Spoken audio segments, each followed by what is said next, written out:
IGP Jammu zone में sir मौजूद हैं। सर, जो आपकी मुहिम है एक नशे के खिलाफ, इस तरह के मैराथन किस तरह से मदद करते हैं सोसाइटी को एक साथ लाने के लिए ताकि सब मिलकर इस लड़ाई को लड़े? देखिए, जम्मू कश्मीर पुलिस जो नशे की लड़ाई है उसके लिए काफ़ी संजीदा है, काफ़ी सेंसिटिव है और हमें पता है कि बगैर सोसाइटी के सहयोग के, बगैर सिविल जो समुदाय है, समाज है, उसकी मदद की लड़ाई नहीं जीती जा सकती। जैसा कि आपको पता होगा, नशे का जो मामला है इसके दो पहलू होते हैं, डिमांड साइड और supply side. Police normally supply side जो है उस पर मार करने की कोशिश करती है, अपराधियों को पकड़ती है, सामान सीज करती है, लेकिन यह लड़ाई हमारी नज़र में तब तक अधूरी है जब तक हम लोग डिमांड साइड को कंट्रोल न करें। डिमांड साइड कहने का मतलब समाज, डिमांड साइड कहने का मतलब परिवार, चाहे वो स्कूल है, चाहे परिवार है, उसका इसमें एक बड़ा अहम रोल है। और जब तक ये जुगलबंदी कायम हम नहीं कर पाएंगे तब तक ये लड़ाई हम नहीं जीत पाएंगे। देखिए, इस तरह का जो प्रयास है ये सिंबॉलिक है, मैं मानता हूँ, लेकिन इससे क्या होता है कि सोसाइटी के साथ जो हमारा जो संबंध है वो मजबूत होता है और हम अपना जो संदेश है उसको पावरफुली लोगों तक पहुंचा पाते हैं। ये जैसा कि आप देख रहे हैं, फिक्की फ्लो एक जो महत्वपूर्ण संस्था है, उसके मदद से हम लोग ये मैराथन का आयोजन कर रहे हैं।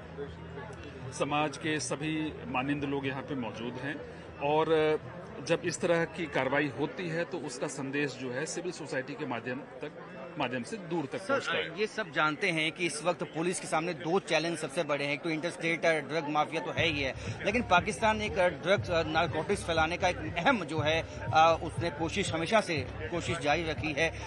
उसमें हम कितना उसको जो है खत्म कर पाए हैं? देखिए, जो बीते कुछ महीनों में जो बड़ी खेप नशे की हम लोगों ने पकड़ी है, ये सभी क्रॉस बॉर्डर स्मगलिंग के जरिए हमारे पास आए हैं। तो इसमें कहीं दो मत नहीं है कि जो नशीली सामग्री है वो सीमा पार से आ रही है। दो तीन मामलों में हमने इन्वेस्टिगेशन को काफ़ी आगे तक बढ़ाया। उसके जो फॉरवर्ड लिंकेजेस है, पूरी कड़ी हम लोगों ने पकड़ी। इसमें एक प्रसिद्ध मामला है जो ड्रोन के जरिए डिलीवरी हुई थी कठुआ में। उसमें जब हम लोग इन्वेस्टिगेशन करते गए तो ये पूरी जो कड़ी है वो हम लोगों ने जाके पंजाब में पकड़ी। इस तरह अभी पुंछ में एक बड़ी रिकवरी हुई है, उसमें हम लोग आगे बढ़ रहे हैं और इसमें भी जो फॉरवर्ड लिंकेजेस है उसको हम लोग, मुझे लगता है कि सही तरीके से खोल पाएंगे। लेकिन जहां तक बैकवर्ड लिंकेजेस की बात है, वो एक लेवल तक आने के बाद उसमें फिर हमें कठिनाई होती है क्योंकि इसमें सीमा पार के तार जुड़े हुए रहते हैं। बट फॉरवर्ड लिंकेजेस हम लोग पूरी तरह से अनकवर कर रहे हैं, उस पर हम लोग कार्रवाई कर रहे हैं। आतंकवाद में भी ये पैसा इस्तेमाल करने की अभी भी कोशिश रहती है आतंकवादियों की, ये जो ISI की है पाकिस्तान?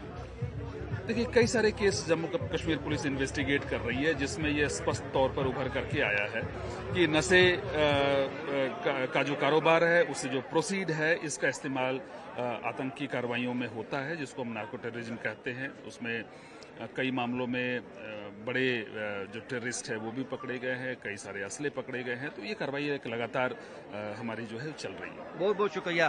तो पाकिस्तान हमेशा से जो है नारकोटिक्स आतंकवाद फैलाने की कोशिश में रहता है, जिसके चलते जो है पुलिस को बड़ी कामयाबी हासिल हुई है। और पुंछ में भी जिस तरह से IGP जम्मू जोन ने बताया कि अभी तफ्तीश चल रही है और कुछ कंसाइनमेंट वहां से पकड़ा गया है और बड़ी लीड जो है वहां से मिली है। लेकिन एक बात साफ है कि ये जो नारकोटिक के माध्यम से जो पैसा आता है, उससे आतंकवादियों को और आतंकवाद को हवा देने की पाकिस्तान की अभी भी मंशा बनी हुई है। कैमरामैन साहिबा भट्ट के साथ राजन वैद, न्यूज़ 18 जम्मू।